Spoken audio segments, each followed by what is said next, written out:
cómo avanzar en los temas de sostenibilidad. Mucho nos dice el informe que hay que hacer transformaciones. Es un momento que ha sido difícil, que podríamos llamar de crisis en muchos sentidos, pero también es la oportunidad de hacer cambios. Algunas de las líneas que nos señala el informe es que necesitamos avanzar en aseguramiento, como se decía, es construir oportunidades a futuro, que estas crisis que hemos vivido ahora no vuelvan a ocurrir, es analizar dónde fallamos, dónde pudimos responder y sigámoslo haciendo bien, o dónde podríamos estar mejor preparados. Y también analizar hacia futuro cuáles serían los nuevos riesgos. Y por eso el PNUD propone también esta mirada de que no veamos el futuro como algo que tenemos que adivinar, quién nos va a pasar hacia adelante, sino que veamos como un punto de llegada hacia dónde queremos ir y construyamos en conjunto cuál es ese camino, cómo podemos llegar a esa meta. No tratemos de adivinarla, sino de construir. Por eso quisiéramos compartir con nuestros panelistas algunos temas clave de esta área. Uno es la formación. Por eso la doctora Milena, si pudiera hablarnos un poco de qué falta en Panamá para avanzar en lo que es la formación de capacidades. El PNUD promueve la formación de capacidades como un progreso más allá de información o conocimiento, es ir mucho más allá. ¿Qué falta para que Panamá tenga esas capacidades para avanzar en desarrollo sostenible?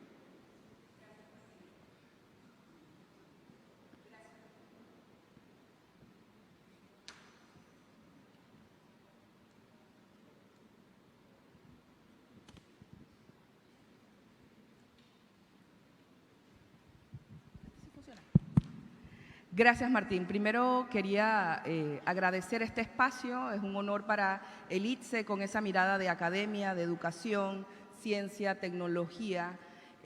¿Cómo podemos apoyar o qué falta en Panamá para este tema de la transformación?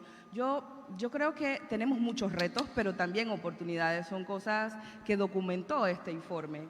Pero quiero señalar 3 aspectos que tenemos que mirar. Uno, el tema de la inclusión y la equidad. Los voy a desarrollar más adelante. El tema del talento y el conocimiento y el tema de la innovación.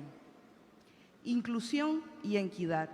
Realmente las desigualdades se dan desde el momento en que no somos equitativos en entregar y desarrollar capacidades en las poblaciones.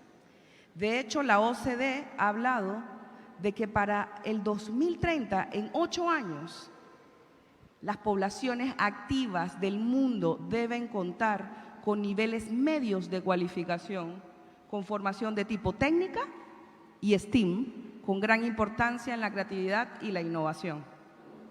¿Y cómo estamos hoy en Panamá? Y a nivel global, existe un desequilibrio de los niveles de cualificación, en donde la mayor cantidad de la población se encuentra en los niveles bajos de cualificación. Esa población no va a poder acceder a los espacios de trabajo. Realmente tenemos muchos retos frente a este tema. Y de hecho, el INEC en Panamá lo documenta, cómo estamos hoy en Panamá. Y lo que podemos observar es que a medida que avanza el sistema educativo formal, vamos perdiendo a la población. Y el salto más difícil se encuentra entre la educación media, que antiguamente llamábamos secundaria, en donde del 62% que termina la educación media, escuchen este dato, solamente el 10% termina las universidades. Y si estamos hablando que dentro de 8 años el 49% de la población debe contar con formación de tipo técnica, perfiles STEM, creatividad e innovación, allí es donde estamos viendo no una brecha de desigualdad, y lo dice el informe, es el abismo que tenemos al frente. Como dice Winston Churchill, nunca debemos desaprovechar una buena crisis. Y realmente yo considero que había una nube frente a las brechas de desigualdad, frente a las brechas de transformación digital. Y la pandemia lo que hizo únicamente es quitar esa nube y darnos cuenta que había un abismo. También lo documenta este informe. Y realmente, desde el punto de vista de cómo podemos acceder o cómo podemos recortar ese abismo que tenemos, de hecho, el Banco Mundial recomienda la educación superior de ciclo corto no solamente para enfrentar la crisis de empleo actual, sino sobre todo de un tema de inclusión y equidad. Es justamente lo que está trabajando el ITSE en estos momentos. Educación de ciclo corto, educación de calidad, educación de primer mundo, en un corto tiempo, de acuerdo a las competencias que requiere el sector productivo. Entonces, para poder desarrollar, necesitamos desde una perspectiva de inclusión y de democratización y cobertura de la educación, para poder que estos abismos no sigan avanzando. Desde el punto de vista de talento y conocimiento, el vicepresidente del Banco Mundial para Latinoamérica y el Caribe dice que cada vez es más urgente capacitar y recapacitar a la población para poder enfrentar a las competencias que requiere hoy el trabajo, desde una perspectiva igualmente de inclusión. De hecho, hay un aceleramiento de la transformación digital, de la disrupción y de la incertidumbre que es documentada aquí. Y hay una deslocalización de los trabajos tradicionales en un 47%, que es documentado también en este informe, que se están transformando con esa inteligencia artificial los trabajos. No es que se están perdiendo, no, se están transformando desde la academia, desde el sector productivo, desde los organismos internacionales. Tenemos que unir esfuerzos para buscar cuáles son las competencias que se requieren para enfrentar esa incertidumbre, para preparar estas instituciones, para preparar a las personas, que es el foco en todo esto.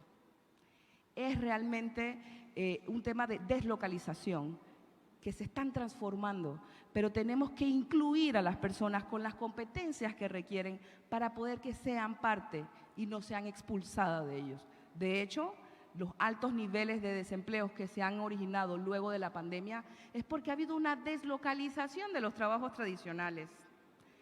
Para el 2030 no sabemos cuáles son los trabajos que se van a crear, ni cómo los vamos a capacitar. Lo que sí tenemos que saber cuáles son las competencias no tradicionales, los modelos educativos innovadores que se requieren para formar a las personas y enfrentar esa incertidumbre.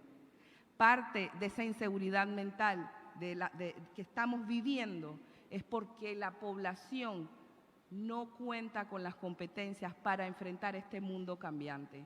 Debemos hablar de una educación flexible, ágil, innovadora, pero eso no se hace solamente desde la academia. Eso debe ser un espacio de corresponsabilidad entre el gobierno, la academia, el sector productivo, la sociedad y con el apoyo de organismos internacionales. Y voy a cerrar con innovación. Los países que mejor reaccionaron a la pandemia fueron aquellos que tenían los sistemas más robustos de educación, ciencia, tecnología e innovación. Y eso no es casualidad. Lo único que te permite ver el futuro es la ciencia y esto debe hacerse igualmente en conjunto. Gracias. Muchas gracias. Para el ingeniero Stout de la AIG, ha sido muy útil. Vimos la tecnología, la importancia que tuvo en la gestión de la pandemia para responder a necesidades de información, de gestión, de asignación de recursos. ¿Qué se ha planeado? ¿Cuáles son las líneas futuras para seguir incorporando la tecnología y la innovación en lo que es la gestión pública? Hola, ¿me escuchan? Okay. Bueno, primero, gracias por la invitación y buenos días a todos los participantes, especialmente el cuerpo diplomático y representantes del Estado. Vamos a hablar un poquito de qué es lo que estamos haciendo más que de lo que debiera hacerse, porque en muchas presentaciones se habla bastante, quizás demasiado, de lo que debiera hacerse y no de lo que se está haciendo. Así que en temas de lo que estamos haciendo, en primer lugar, la tecnología evidentemente impacta los 17 objetivos de sostenibilidad que se plantean en las Naciones Unidas y los impactan transversalmente, pero en particular como 4 o 5 de manera muy directa. Nosotros, de una manera acertada, en cierta forma, cuando se dio la pandemia, logramos apoyar la gestión del país con respuestas con tecnología al tema de vacunación Como resultado de eso fuimos un showcase a nivel internacional como país y como entidad y como en el uso de tecnología. Y creo que por eso se nos conoce bastante. También se nos conoce por el tema de que se puso en práctica el uso de la cédula para hacer pagos automáticos a través de los establecimientos comerciales a la ciudadanía, lo que impactó o impidió que muchos ciudadanos entraran en un nivel de pobreza o apoyó socialmente a muchos. Y este concepto de Panamá Solidario o Vale Digital también fue bastante innovador. Así que la IG se le conoce bastante por esas dos iniciativas. Pero hoy les voy a resumir un poquito lo que estamos haciendo, más allá del aspecto netamente social y de salud. Reenfocándonos en la actividad de la IG que tiene por su creación, estamos trabajando, estamos ya sacando de producción y dando resultados en temas que comercialmente impactan muchísimo la competitividad del país positivamente, y les voy a hablar de 3 casos. Uno es que justo ahora estamos lanzando a producción la plataforma de interoperabilidad más avanzada que tiene América Latina, integrando a las navieras, más de 15 navieras, las 4 terminales portuarias, con la autoridad de aduanas, con el MIDA, con el Banco Nacional, el sistema de migración, creando el ecosistema integrado de logística más avanzado de América Latina, eliminando papel, agilizando trámites, causando positivamente un aumento de la productividad enorme. Así que eso, algunos de ustedes quizás saben que existe ese proyecto, se llama Porcel, eso se está lanzando a producción en estos momentos. También estamos trabajando en enlazar a producción, de hecho ya, en 2 aspectos importantes a nivel nacional. Uno es medicinas, donde con la Dirección Nacional de Farmacia y Drogas estamos creando el sistema, la autoridad de farmacéutica más avanzada de Centroamérica. Ya hemos sacado a producción 6 servicios que antes se daban totalmente manualmente para el registro sanitario de medicamentos. Hoy se pueden hacer en línea y estamos en proceso de sacar a producción 21 registros más. Esto lo que va a hacer es que la empresa privada va a poder hacer sus trámites de una manera mucho más ágil. El funcionario público que procesa estos trámites va a hacer su trabajo de una manera mucho más productiva y más ágil, pero al mismo tiempo el impacto nacional va a hacer que la agilidad con que el país pueda importar medicamentos y facilitar el registro de medicamentos va a hacer que haya más medicamentos y más opciones de medicamentos en el país, lo cual impacta a la sociedad, así que positivamente. Así que eso es parte de lo que estamos haciendo. Un segundo pedazo de la estrategia es, hablamos de medicamentos, el segundo pedazo es alimentos. Obviamente también un producto estratégico. Con la Agencia Panameña de Alimentos estamos poniendo en producción, ya hemos sacado cerca de 7 trámites en línea, viniendo de un ambiente donde 100% de los trámites se hacían manualmente, y próximamente en los siguientes meses vamos a sacar a producción 28 trámites adicionales. Esto lo que va a lograrse, especialmente en el tema de alimentos, es que va a no solamente nuevamente mejorar la productividad de las empresas que registran alimentos, sino que en este caso en particular va a mejorar la calidad del trabajo del funcionario público en todo lo que es el tema de inocuidad alimenticia, particularmente en temas de alimentos provenientes de animales. Entonces, quería pues actualizarle estos proyectos. La IG está trabajando en más proyectos similares. La idea es digitalizar la mayor cantidad de procesos posibles que el Estado hoy en día provee manualmente. Todo se está haciendo, y esto es bien importante, con un análisis de procesos previo, donde se logra la simplificación de procesos antes de la automatización de los procesos. Así que eso es un poquito el update que quería brindarles en menos de 5 minutos. Muchas gracias, ingeniero Stout. Para el doctor Rivera, una consulta sobre, cuando hablamos de desarrollo sostenible, tratamos de pensar en proteger el ambiente, pero beneficiar a las personas y generar bienestar. En su perspectiva, ¿cómo piensa que Panamá puede seguir creciendo, puede seguir desarrollándose, pero sin esta sobre explotación de recursos naturales y con beneficios sociales para toda la población. Bueno, muchas gracias por la oportunidad de estar nuevamente en un panel en la presentación de un informe de desarrollo humano. Siempre hemos colaborado con el Programa de las Naciones Unidas en general y en específico, por supuesto, utilizando insumos como esto como una herramienta para el desarrollo de nuestras tareas, ¿no? de la política y de los programas que estamos desarrollando. Mira, la pregunta que nos haces, en primer lugar, en el poco tiempo que tenemos, para fortalecer el lograr tener el desarrollo sostenible en nuestro país y generarle más bienestar a la población. Fundamentalmente, de todo lo que podríamos comentar, hay algo importante y que me gustaría dejarlo puntual, es utilizar la evidencia que ya tenemos hoy en día.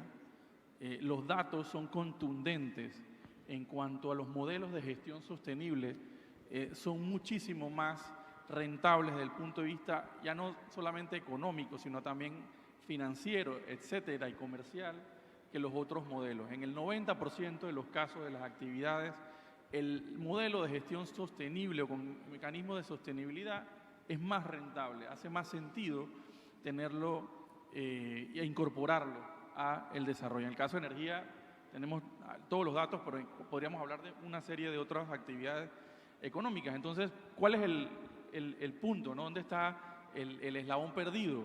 Bueno, es que los datos están ahí, ¿verdad? Los datos los podemos utilizar y los estamos empezando a utilizar, pero no a la velocidad y al ritmo que se necesita. Eso es, además, directamente relacionado con la discusión que hay ahora mismo en Egipto, ¿verdad? En el marco de la COP27, donde se están dando grandes avances, sin duda alguna, en el tema de la lucha contra el cambio climático, pero no son suficientes. No son suficientes. Entonces, los datos están ahí. ¿Qué está pasando? Bueno, identificar el eslabón es aplicar esa información, esa evidencia que ya tenemos hoy en día para desarrollarlo, para implementarlo. Y ahí yo creo que también para conectar el por qué no lo estamos haciendo, hay muchísimas razones, no vamos a entrar ahora aquí a determinar, simplemente importante entender como un punto de partida como parte del diagnóstico, y bueno, lo tenemos ahí, ¿por qué no lo estamos utilizando? Pero yo tengo varias teorías, quería compartirlas porque ahora viendo el título del informe, leyéndolo un poco antes de ayer y hoy, antes de venir para acá, cuando habla de la incertidumbre y del futuro que lo vemos con incertidumbre, yo me transporté a hace 2 años, un poquito 2 años y medio, en mayo del 2020, cuando me pidieron escribir un artículo de reflexión en un canal de televisión en la página web, no voy a decir el nombre, pero bueno, en la página web sobre lo que estábamos viviendo en aquel momento. Pongámonos, no sé si ustedes se acuerdan cómo estábamos en mayo del 2020, en abril, en mayo del 2020. Y en aquel momento estábamos, bueno, a mí me pasó un poco como la doctora, a mí me tocó ir todos los días al trabajo durante toda la pandemia. El único día que no pude ir, que no fui a trabajar fue el Viernes Santo del 2020. Pero la mayoría de los panameños estábamos en una circunstancia en el mundo que no sabíamos qué iba a pasar. Y yo recuerdo, yo no sé si ustedes se recuerdan aquel momento, el mundo en la casa, en el mundo, y los venaditos por las calles y todo el mundo mucha gente empezó a hablar de, viene un nuevo mundo, las cosas van a ser diferentes, vamos a hacer las cosas diferentes. Era una cosa como ideal, ¿no? Hasta bucólica, ¿verdad? Donde decíamos, tengo que entender y reflexionar en este momento lo que hemos hecho como sociedad, como mundo, etcétera. Ya han pasado 2 años y estamos prácticamente en la Tercera Guerra Mundial. Porque lo que está pasando en Ucrania, los efectos económicos son básicamente los efectos de una Tercera Guerra Mundial. No aprendimos nada. Pareciera que la pandemia, aquella reflexión que teníamos cuando estábamos todos cerrados, que vamos a hacer las cosas mejor, realmente se nos fue quedando, se nos fue diluyendo, y aquí está el informe con el título La incertidumbre, ¿no? Que es parte además de la realidad. ¿Y por qué enlazo esto con por qué no utilizamos los datos? Precisamente porque en aquel momento yo decía, bueno, yo no tengo la respuesta de hacia dónde vamos a salir de esto, y creo que tampoco todavía la tenemos. Como decía Olga en el panel anterior, tal vez lo veamos dentro de 20 años, nos demos cuenta los cambios que debimos o no haber hecho y cuáles fueron positivos y cuáles fueron negativos. Sin embargo, en aquel momento yo decía, bueno, o reflexionaba, y decía, podemos salir de la pandemia con algunos ajustes tecnológicos, algunos ajustes sociales en cuanto a cómo nos cuidamos, cómo hacemos ciertas cosas, etcétera, y eso pues es una de las alternativas, algo bastante más formal enfocado en el aspecto sanitario o de cómo utilizamos hoy en día la tecnología, porque eso sí nos revolucionó la vida totalmente. Del Zoom para abajo, ya ahí nos ha revolucionado la vida. Pero la otra alternativa era hacer la reflexión profunda, un poco más y entender y preguntarnos, bueno, ¿cuál es el modelo de sociedad en el cual estamos produciendo, en el cual estamos consumiendo y en el cual estamos conviviendo? Y eso era mucho más difícil. Era una alternativa en la cual mucha gente la entendía y al final pareciera, lastimosamente, que no fue así. Porque además los datos, por ejemplo, en cuanto a emisiones de gases de efecto invernadero, nos están diciendo que repuntaron, ¿verdad?, al momento de la reactivación económica y que no estamos llegando y no estamos logrando los objetivos que nos tenemos que lograr de aquí al 2030, al 40, al 50, para evitar el mayor desafío y la mayor crisis realmente que tenemos como generación y como civilización, es el cambio climático. Y obviamente también la biodiversidad, etcétera, que es un conjunto de crisis. Entonces, ¿por qué lo pongo? Porque pareciera que el no haber hecho ese cambio en la forma de entender profundamente hacia dónde tenemos que ver nos está impidiendo tomar las decisiones y usar la evidencia de los datos para empujar el desarrollo sostenible a la velocidad que lo necesitamos no solamente en Panamá, sino a nivel mundial. Así que yo creo que un poco es lo que quisiera generar esa reflexión en este momento. Muchas gracias, doctor Rivera. Muy importante. Ahora, el tema de la incertidumbre, se habla mucho de la importancia de recuperar la seguridad humana. Esto es dar una serie de herramientas para que las personas tengan mayor confianza, puedan crecer, planificar. En ese sentido, quisiéramos hablar con el doctor Bustamante sobre qué elementos pueden fortalecer los sistemas de protección social en Panamá. ¿Qué podría complementarlo? ¿Por dónde hace falta avanzar? Gracias. Elementos para fortalecer la protección social en Panamá. Bien, no es poca cosa. Mira, yo siento que todos estamos pecando, todos, de que estamos viendo todo encima y no damos ese paso hacia atrás para poder tener la panorámica más clara. Y digo esto porque cuando hablamos de la protección social en Panamá, automáticamente pensamos en el tema de seguridad social y pensamos en el tema de las pensiones, en el tema de salud, pero no nos damos cuenta que hay un problema antes de eso, que creo que acá uno de los colegas lo mencionó, cómo enfocamos la sociedad donde vivimos y en la sociedad que queremos vivir. La protección social en Panamá está debatiéndose justamente en ese terreno. Tenemos un enfoque de un Estado subsidiario y tenemos un enfoque de un estado de bienestar. Y la protección social nuestra está en medio de eso con una estructura jurídica que no es clara cuál es la estructura de Estado que queremos nosotros. Y eso nos lleva a las instituciones a través de las cuales se da esa protección social. Y se crea una institución que pretende llenar los vacíos que ni la jurisprudencia, ni la norma constitucional, ni el resto de los arreglos institucionales provee a la sociedad. Entonces ya tenemos un problema mayor. Yo no puedo hablar de una protección social, cuál es el ideal que quiero, si no tengo claro cuál es la sociedad que yo quiero tener para dar ese tipo de protección. Ese es lo primero que tenemos que tener un poco claro en mente.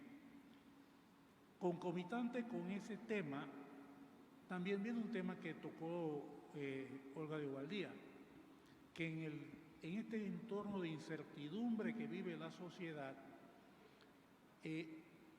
la humanidad entra en un proceso de intercambio donde cede libertad por seguridad. Eso lo hemos vivido, eso ha sido reiterativo en la historia de la humanidad. Eso no es nuevo. Cuando tenemos incertidumbres, cuando tenemos inseguridad, cedemos libertad a cambio de esa seguridad. Y otro elemento que yo quisiera poner también aquí, algo que creo que el colega Tapia adelantó, es que más que aprender, tenemos que desaprender. Es más difícil desaprender que aprender cosas nuevas. Y entonces poder enfocar cuál es el tipo de protección social que queremos, tenemos que decir, bueno, primero que nada empezamos, ¿qué tipo de sociedad quiero? ¿Qué estoy dispuesto a hacer? ¿Y qué estoy dispuesto a ceder o a negociar para ese tipo de protección? Y aquí empiezan los grandes problemas. Yo particularmente creo que un Estado subsidiario per se es obsoleto. No cumple con la visión que la humanidad tiene, creo que Olga lo mencionó, colocar en el centro de la gestión humana el hombre, no la economía, y soy economista por formación profesional, pero entiendo de que si yo pierdo de sentido que es el ser humano el centro y me voy a posicionar en lo que aprendí en la escuela que estoy desaprendiendo, realmente no voy a lograr dar soluciones a esas expectativas. Ese es un punto. El otro punto que yo veo es que el otro extremo, el del estado de solidario, que todo el mundo habla de ser solidario, pero todo el mundo entiende la solidaridad con que tú me pagues a mí mis necesidades, no que yo cuelgue con las tuyas. Entonces tenemos el problema de que yo no estoy tan seguro hasta dónde somos realmente solidarios. Queremos la solidaridad distribuida hacia los demás, no mi parte que me toca. Entonces, ese estado solidario, ¿hasta dónde entra en conflicto con mi responsabilidad individual frente a mí y frente a la sociedad? Yo soy responsable de mi salud, entonces ¿por qué como lo que no como? ¿Por qué bebo lo que no debo? ¿Por qué fumo lo que no debo? Entonces, ¿dónde da mi responsabilidad individual frente a la sociedad? Entonces, yo por eso digo, más que hablar de cómo yo quiero la protección social, a mí tal vez estoy en una fase ya un poco pasada, es cómo la sociedad enfoca el tipo de sociedad que quiere ser. Si nosotros no tenemos claro qué tipo de sociedad queremos ser, muy difícilmente la vamos a tener. Queremos una sociedad de protección social, que el Estado asuma todas las responsabilidades, también tengo que darle mi libertad. Porque estoy cediendo mi libertad individual cuando yo espero que el Estado sea responsable de mí. Yo no creo en ese tipo de sociedad. Pero tampoco creo en aquella sociedad donde yo soy el centro, el ombligo del mundo y el resto no importa. Por eso estoy leyendo este libro que se los recomiendo, de Jean Tirole, La economía del bien común. No gano nada, se lo digo, no gano nada, pero es un libro excelente, La economía del bien común, se lo recomiendo, donde yo creo que como sociedad, más que hablar de protección social, ese es un subproducto de cuál es el grado de madurez de la sociedad que nosotros estamos construyendo. Yo creo que esa es para mí es la discusión que tenemos que empezar nosotros a ver, si es que queremos realmente lograr avances humanos y avances sociales. Es lo que te pudiera compartir. Muchas gracias, señor Bustamante. Lamentablemente por el tiempo debemos dejar el panel hasta acá, pero quisiéramos reforzar un poco lo que se ha dicho, que ha sido clave. Ojalá podamos seguir teniendo espacios como estos para seguir reflexionando. Yo creo que en este futuro, esta construcción de nuevos caminos, se ha dicho muy claramente que necesitamos capacidades. Y no es que el país no las tenga, sino que cómo las hacemos, las socializamos, cómo llegamos a más sectores con esas habilidades, cómo logramos que la gente se sume al desarrollo. También necesitamos la información, la evidencia, como decía el doctor Rivera. Sabemos, hay mediciones, hay indicadores que nos dicen, hay cosas que funcionan y cosas que no, pero no siempre los tomamos en cuenta a la hora de planificar. También, como nos decía el ingeniero Stout, ya se está haciendo mucho en algunos sectores, realmente el sector privado, el que más ha avanzado en tecnología. Sería interesante esa alianza, cómo el sector privado también se mueve esa dinámica hacia otros sectores sociales, áreas con mayor vulnerabilidad, cómo llegamos con esta tecnología. Y como decía el señor Bustamante, el tema del pacto social no es menor. O sea, es importante estar claro qué es lo que debe tener todo ciudadano y ciudadana en el país, y eso nos guía mucho mejor a la hora de establecer programas y políticas. Yo creo que esto necesitaríamos mucho más tiempo para seguir conversando. Ha sido muy bueno sus reflexiones, se lo agradecemos y quedamos hasta acá para encontrarnos en algún futuro para seguir trabajando estos temas. Muchas gracias. Gracias. Muchísimas gracias.